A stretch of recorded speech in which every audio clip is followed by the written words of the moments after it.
السلام عليكم. المرة اللي فاتت اتكلمنا في أكتر من فيديو عن ال MCP بشكل عام، وقلت لكم المرة الجاية إن شاء الله هنتكلم عن ال MCP وإزاي نعمل implementation جوه اللارافيل. لحسن الحظ عندنا أكتر من باكج منشورة لل MCP بتimplement ال MCP داخل اللارافيل أو ال PHP عموما. طبعا أنا الفترة اللي فاتت كنت بقارن أكتر من باكج. حقيقي ملقتش أفضل من ال PHP MCP. هي عندها 2 باكج. الباكج الأولى خاصة بال PHP بس، وباكج التانية خاصة باللارافيل. ال PHP MCP سيرفر هي خاصة بال PHP بشكل عام. اللارافيل هي بتنكلود جواها ال MCP سيرفر أو ال PHP MCP سيرفر. تمام. فخلينا النهارده نشوف ازاي هنimplement الباكج بتاعت ال PHP MCP اللارافيل، وازاي نعمل بيها مثال سريع على نعمل ريسورس تمبلت وتول وبرومبت، ونشوف ازاي بنقدر نكريت MCP سيرفر جوه الكود اللارافيل بتاعنا. سريعا هنشوف ازاي بنعمل سيت اب. طبعا اللي ما تابعش الفيديوهات الاولى كلها بيتكلم عن الام سي بي. هو في حقيقي فيرجن نزل تحديث جديد للام سي بي يوم 18/6 اللي فات، كان بعد الفيديوهات. في بعض الكابابيلتيز الجديده اللي اتضافت، في ترتيب جديد للكابابيلتيز دي، اتقسمت جزء منها للسيرفر وجزء منها للكلاينت. تمام. ففي تحديث على الفيديوهات اللي فاتت. هو من سوء حظي ان انا نشرت الفيديوهات كان تاني يوم في تحديث، او حتى الفيديوهات اتنشرت بعد لكن التسجيل كان موجود قبل ما ينزل التحديث للام سي بي. بس عموما ان شاء الله خلينا نتكلم سريعا عن ازاي نعمل implementation لللارافيل. هي مبدئيا من ضمن التحديثات الجديده انه كنا وقفنا انه الميكانيزم اللي شغاله بيها الام سي بي كان نوعين، ال STDIO وال SSE. في نوع ثالث وهو ال HTTP ال HTTP ترانسبورت. تمام. وال SSE هيبقى ديبريكيتد من النسخ اللي جايه. فمبدئيا احنا في الفترات الجايه هنتعامل بال HTTP ترانسبورت، ومش هنتعامل بال SSE لانه هيبقى في الغالب هيتوقف في خلال الفتره اللي جايه. خلينا نشوف امكانيات الباكج دي سريعا. بتimplement عندنا بعض ال الكابابيلتيز الأساسية في ال MCP زي التول، الريسورسز، والريسورس تمبلت، والبرومبت. في بعض الحاجات مش متاحة جواها. أنا قريت الباكج هي موجودة جواها يعني، أو الشخص اللي عامل الباكج دي مجهز إنه هيضيف بقية الكابابيلتيز في الفترات اللي جاية. طيب. خلينا سريعا سيت اب للباكج دي. بنسطبها بالأمر بتاع الكومبوزر PHP MCP لارافيل، وبعد كده هنببلش الكونفيجريشن فايل بتاعنا، بنببلش الميجريشن فايل، وهنمايجريت الداتا. هي الحاجات دي كلها انا عاملها قبل الفيديو عشان ما يطولش معاكم. بس هي الطبيعي لاي باكج بنمر بالخطوات الطبيعيه اللي فاتت. خلينا نقول الباكج هي دي بتعتمد في الاساس على الرياكت PHP. فهي باي ديفولت بتنكلود الرياكت PHP، انه هيتسطب معاها اثناء السيت اب الخاص باللارافيل بالسيرفر الرئيسي. انا عذرا هي مش موجودة هنا في هتبقى موجودة في الباكج الأساسية الخاصة بالسيرفر. هي اوريدي اللارافيل بيتسطب معاها ال PHP MCP سيرفر، وال PHP MCP سيرفر بيتسطب معاها React PHP عشان تستفيد من الخواص بتاعة البرومايز والستريمينج الخاصين بالرياكت PHP. نرجع سريعا تاني للباكج بتاعتنا. عملنا السيت اب الاولاني بتاعنا ان هو عملنا انكلود او ريكواير جوه الكومبوزر، وعملنا ببلش الكونفيجريشن والمايجريشن، وعملنا المايجريت. سريعا نروح نشوف الفايل الكونفيجريشن بتاعنا بيبقى موجود ايه. مبدئيا الميجريشن هي عبارة عن جدول واحد بينزل في الداتابيز عشان يدير السيشنز الخاصة بكل ام سي بي.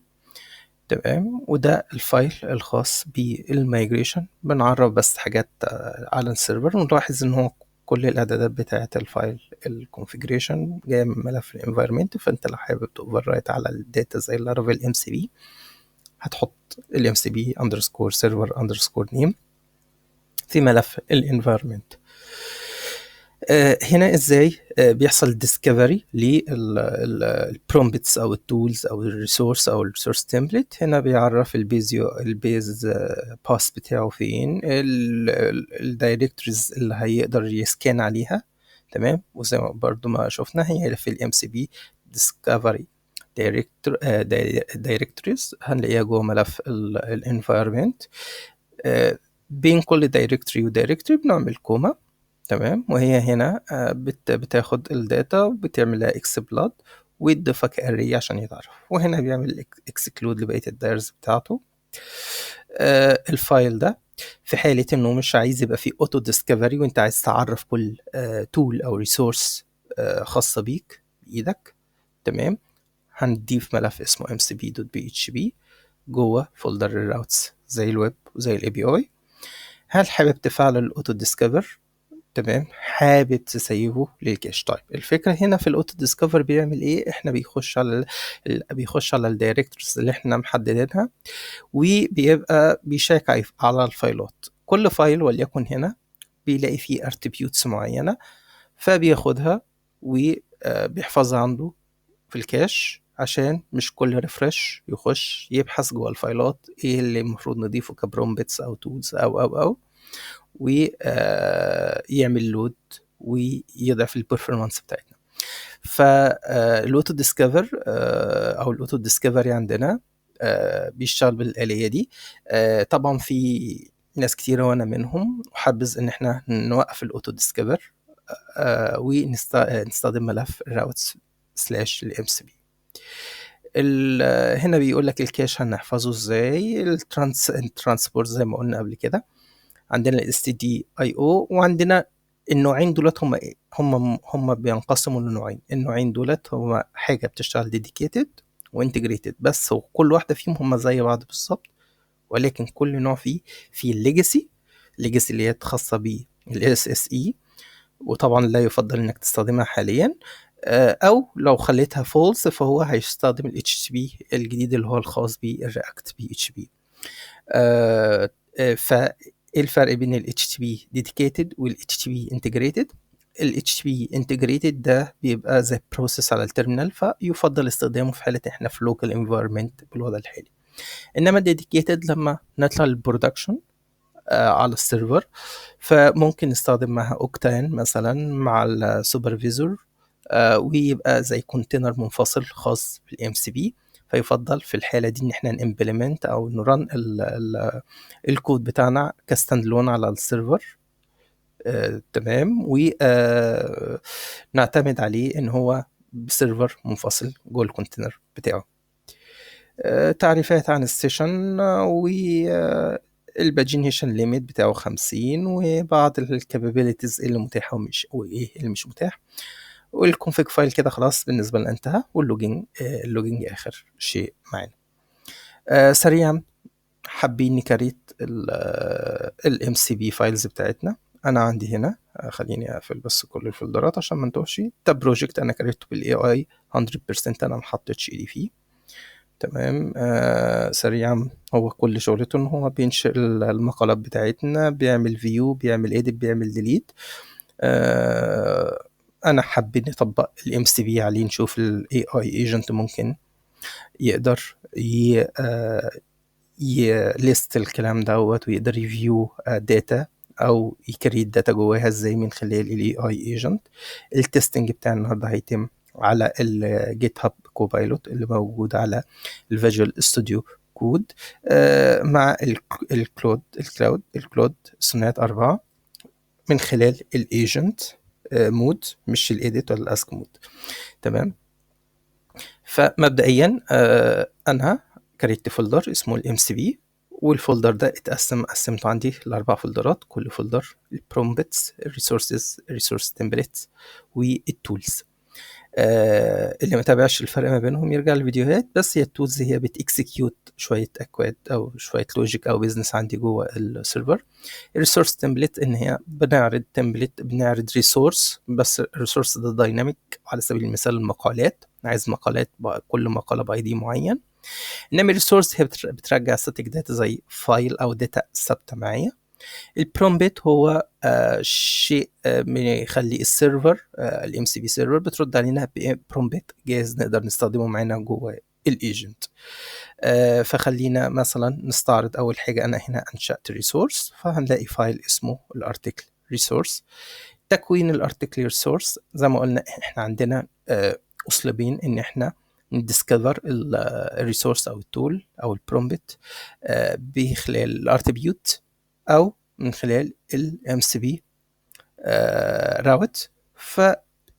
ده شكل الاتريبيوت بتاعي. مش عايزين نخش في تفاصيل كتير، ممكن ترجع للدوكيومنتيشن وتشوفه. هو دلوقتي مالوش ادنى اهميه بالنسبه لي، لانه ترتيبه الامبلمنتيشن او ان احنا نديسكفر التول بتاعتي او الريسورس بتاعتي الاولويه للملف الراوت اللي هي المانيوال، وبعد كده بيخش على الاوتو ديسكفر. تمام. فبغض النظر عن شويه الاكواد في البلوك دوت، فاحنا ملهمش اهميه موجوده معايا دلوقتي، فلو شلتهم مش هيأثر معايا اي حاجه. خلينا نقول انا كريت الكلاس بتاعتي، واي فانكشن ايا كان اسمها انا هنا مسميها هاندل، وبتكسكيوت شويه كود وبتريتيرن تكست. تعرفها بالنسبه لي جوه الام سي بي ان انا ام سي بي ريسورس، ده اليو ار اي التمبلت اللي هيطلع في الجيسون بتاعنا اسمه الارتكل. هات لي اللاتست اللي هو اخر مقاله، وبقول له زي ملفات الرياض بالظبط، هتاخده من الكلاس اللي اسمه article resource. هتروح للفانكشن اللي اسمها handle، بندي لها نيم، ندي لها description، وبنقول له الداتا اللي راجعه لك شكلها هتبقى ايه. تمام. فده شكل او شكل الريسورس بتاعي.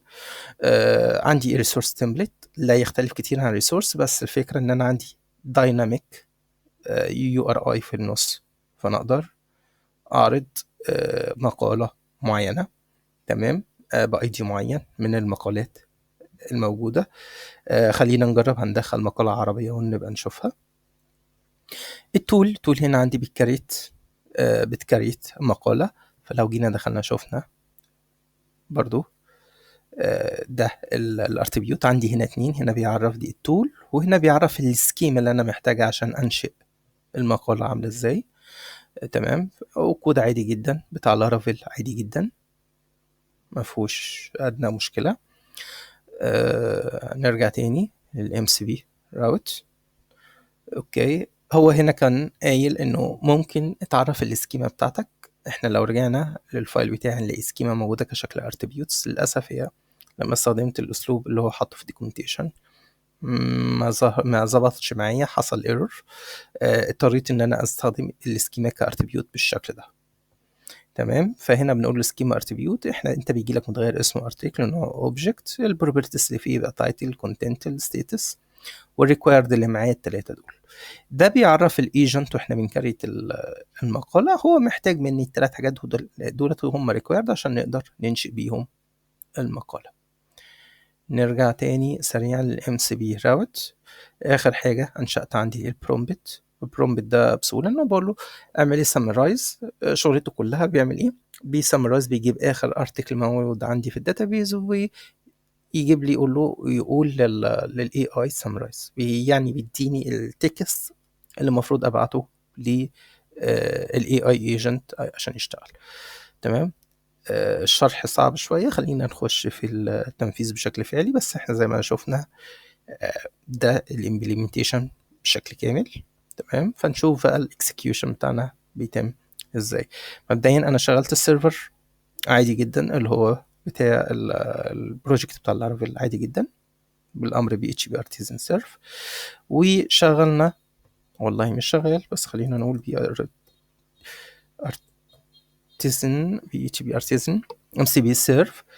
اول ما بدوس انتر بيقول لي انت حابب تشغل البروجكت بتاعك اس تي دي اي او ولا اتش تي بي، فانا بقول له اتش تي بي.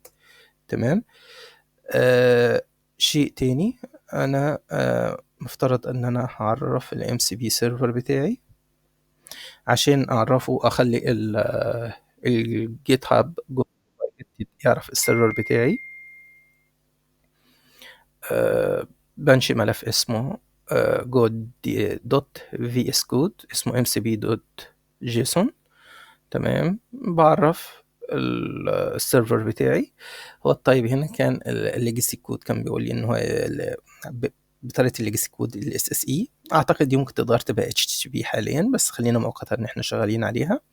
تمام. فانا لما انشات الفايل دوت في اس كود وجوه ام سي بي دوت جيسون، مجرد ما هو موجود كده الفي اس كود بيقراه انه ده ام سي بي سيرفر، فبيطلع لك هنا الاوبشن. خلينا ادي هنا ستوب. بيطلع لي اوبشن فوقيه هل انت عايز ستارت. هو بيعرفني بقى ان ده جواه 1 تول 1 برومبت 1 في 1 ريسورسز براوزر ريسورسز. تمام. وهتلاقي فيه ريسورسز وستارت.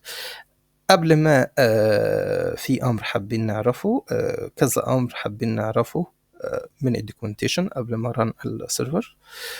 تمام. خلينا نروح سريعا الاوامر اللي موجوده ان احنا عشان نعرف الديسكفر الام سي بي ديسكفر عندنا ان احنا نعرف كام ريسورس وكام برومبت وكام ريسورس تمبلت وكام تول. فبالامر البي اتش بي ارتيزن ام سي بي ديسكفر قال لك عندنا 3 اوامر، منهم بيفورس ان هو بيجنور الكاش، ومنهم واحد بيقول له هات الديسكفر من غير الكاش. تمام.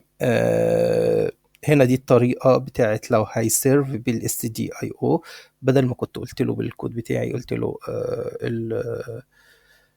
خلينا ناخد كوبي عشان نعرف الفرق ما بين الاثنين. بدل ما كنت ان انا لحظه، ده زياده معايا. فبدل ما كنت بقول له التايب اس اس اي، لا هنا ده الاس دي او بنديله الكوماند وبنديله الباس بتاعنا والكوماند الفرعي بتاعي ده يشتغل بالاس دي اي او. وزي ما قلنا احنا هو لو في اللوكال انفيرمنت هو يشتغل معايا تمام، ما فيهوش ادنى مشكله. هرجع تاني للكود بتاعي. تمام. قال لك واحنا شغالين عشان السي اس ار اف بروتكشن هنروح على الميدل وير وهنضيف الباس بتاع الام سي بي او اي حاجه بالام سي بي. عشان الليجاسي كود هنقول ام سي بي سلاش استريكس.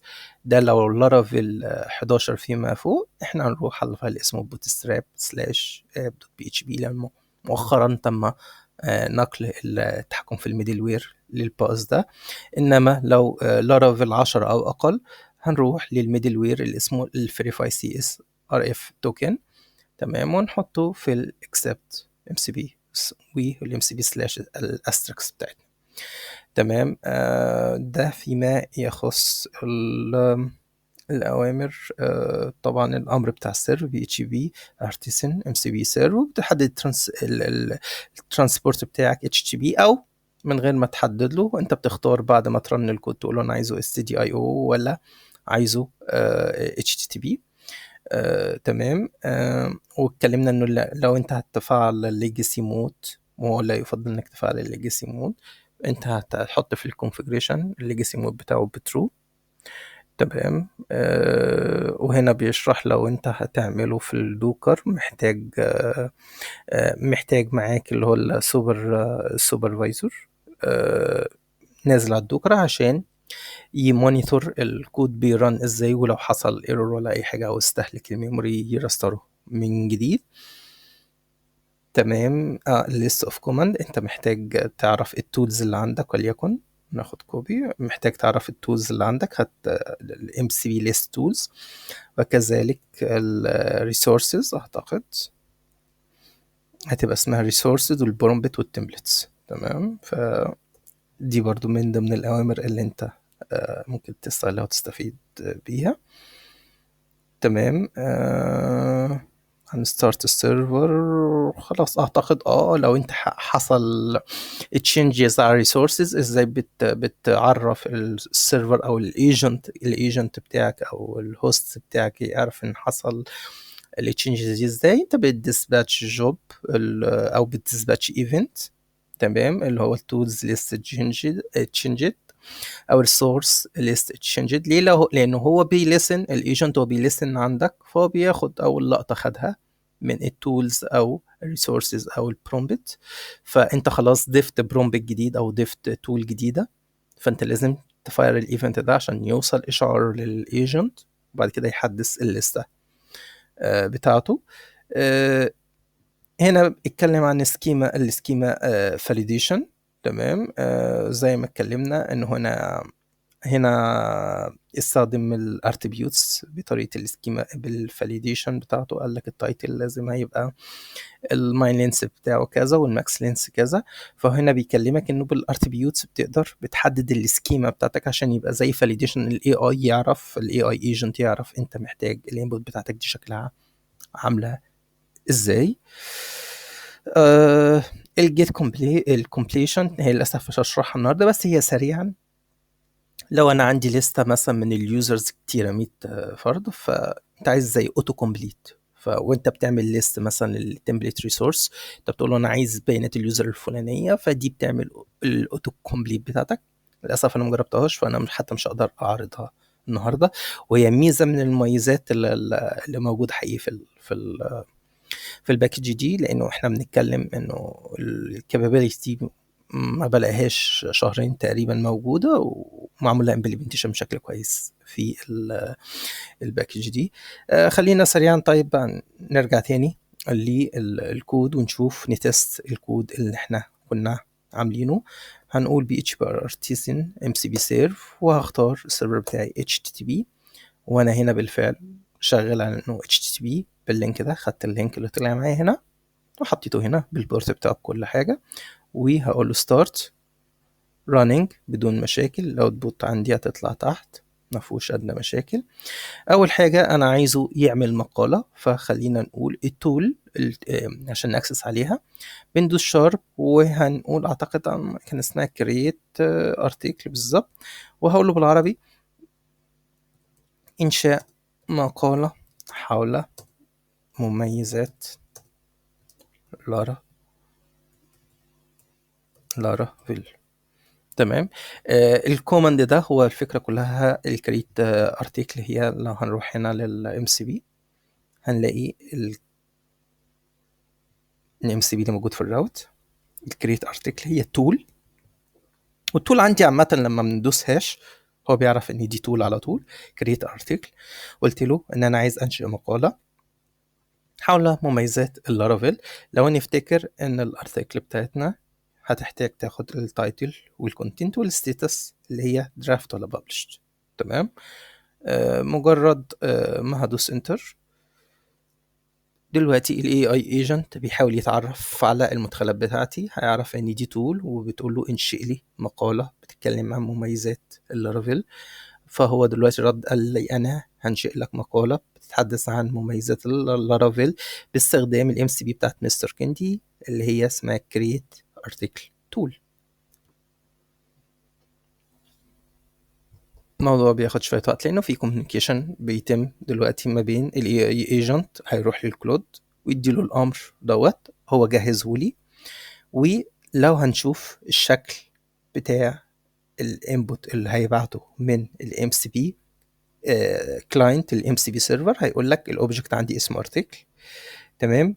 عندي اول حاجه اسمها تايتل، عندي تاني حاجه اسمها كونتنت، ولو عملت سكرول لتحت خالص الاقي حاجه اسمها الستاتس، تمام، هو التاتا ريكويرد. فلما هنا بيقول لي بيسالني هل انت عايزني اشغل الامر دوت، تمام. قال لك خلي بالك السيرفر ممكن يبقى يحتوي يعني انه يبقى فيه شويه مشاكل في السكيورتي او ايا كان، فلازم يديك هنت انك انت اللي على طول لازم توافق او تكنسل على الاوبريشن دي. فانت ممكن تقول له allow في السيشن دي، بس اي حاجه هينفذها يطلب السيرفر ينفذها، او allow في السيشن دي، او على الورك سبيس دي، او على طول وافق، او انت كل مره هتدوس على كونتينيو. فلما دوس كونتينيو بقى علامه صح، هو بعت الامر بالفعل للسيرفر وقال لك تم انشاء المقاله بنجاح التي تتحدث عن كذا كذا كذا كذا، تمام. حتى الاي دي بتاعها رقم 45، فاتكلم هنا. نرجع تاني نشوف all articles عندي، هعمل refresh، أضاف المقالة بالفعل واتكلمت عن كذا كذا كذا، اللي هو اتكلم عن كل ما مميزات 12 ميزة مميزات اللارافيل. وكده نجحنا ان احنا نبعت امر من الاي اي ايجنت للسيرفر بتاعنا. السيرفر ده مش لازم يبقى موجود على جهازي، ممكن يبقى موجود في مكان تاني. تمام، بنقول له انشئ فاتوره، طلع لي تقارير، اعمل ايا كان البيزنس او الاوبريشن بتاعي. نرجع هنا تاني سريعا، دي كانت الجزء الاولاني.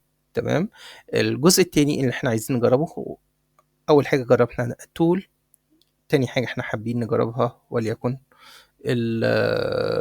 الريسورسز. تمام، الريسورسز فايدتها ايه؟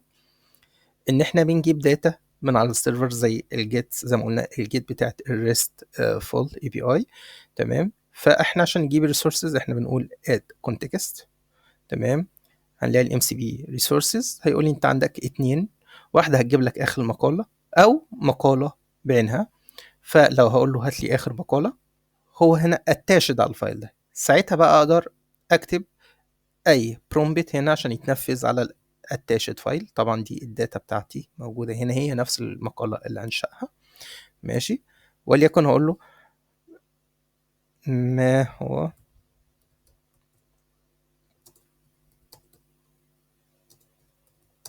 عدد احرف المقاله. خلينا نجرب، انا اول مره اجرب البرومبت دوت. قلت له ما هو عدد احرف المقاله، واديت المقاله باللغه العربيه، قال لي ساحسب عدد الاحرف، وابتدى يحسب بالفعل عن المقاله دي، اللي هو قال لي حيث تؤدي 12 نقطة رئيسية حول مميزات لارافيل مع شرح مفصل لكل ميزة. طيب عندي ايه تاني؟ طبعا احنا سحبنا ده اخر كان اخر ريسورس، وهو الستاتيك ريسورس، ممكن يعرض فايل او يعرض لي اخر مقالة زي ما هو كان موجود. طيب انا لو عايز اعرض مقالة بعينها، طبعا المقالة دي كانت رقم 44، فنقول مثلا لو مقالة رقم 20 هي كانت من ضمن الدامي داتا اللي موجودة على اللي نازلة مع هنا لا.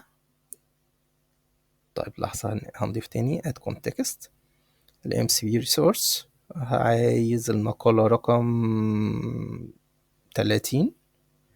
ماشي، قال لك الديتيلز، لا برضه هو جاب لي الديتيلز، هو تقريبا بيروح لنفس الاند بوينت.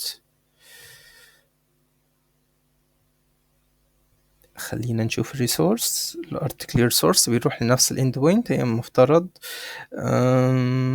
نروح لدي rename.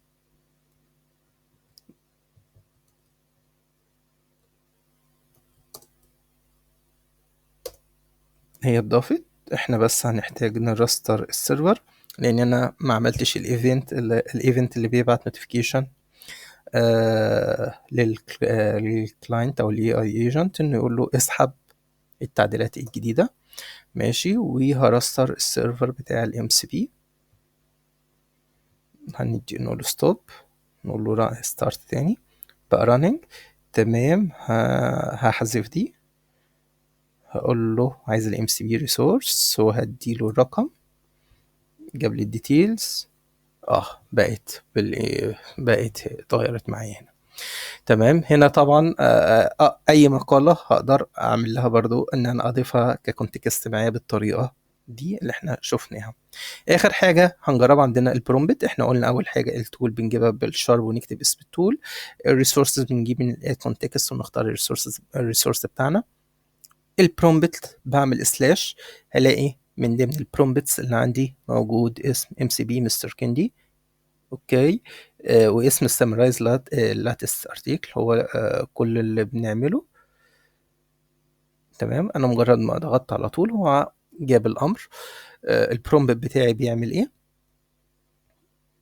البرومبت بتاعي بيعمل سمرايز، بيروح يجيب اخر مقالة عندي، وبيبعت بيبعت زي البرومبت بالشكل بتاع الرول بتاع اليوزر او الاسيستنت. تمام، او السيستم، الكونتنت بتاعي بيقول له بليز سمرايز ذا فولوينج ارتكل، التايتل بتاعه كذا والكونتنت بتاعه كذا.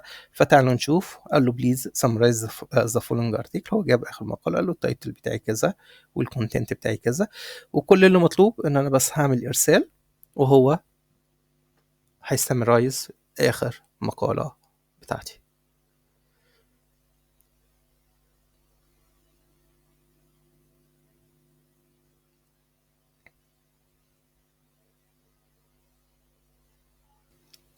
وبكده يبقى خلصنا الديمو بتاعنا جوه اللارافيل. هو طبعا كان مثال بسيط جدا، بس انت بالامكانيات بتاعتك جوه اي بروجكت بتاعك تقدر تعمله. ممكن يبقى بتكريت اوردر، بتكريت ريبورتس، بتمانج كل حاجه من جوه الاي اي ايجنت بتاعك. هو مش شرط يبقى الجيت هاب كوبايلوت، الاشهر هو الكلود، هو اصلا هو اللي نفذ فكره الام سي بي. في اكتر من كلاينت دلوقتي بيسبورت الام سي بي. بعتقد الفتره اللي جايه احنا كل شغلنا هيبقى على الام سي بي، زي ما احنا بنعمل اند بوينتس للموبايل ابلكيشن والفرونت اند، احنا هنعمل ما يشابه الاند بوينتس للاي اي ايجنت عشان نقدر نستفيد بيه، نديله امكانيات اقوى ويقدر يعمل اوبريشن اكتر على السيستم بتاعنا بشكل متكامل. تمام. شكرا لكم. لو في اي استفسار يا ريت تسيبوا لي تعليقات او تتواصلوا معايا، وانا ان شاء الله الفترات الجايه هنتكلم عن مواضيع اكتر واعمق ومتقدمه جدا. في انتظاركم في الفيديوهات الجايه ان شاء الله. شكرا. السلام عليكم.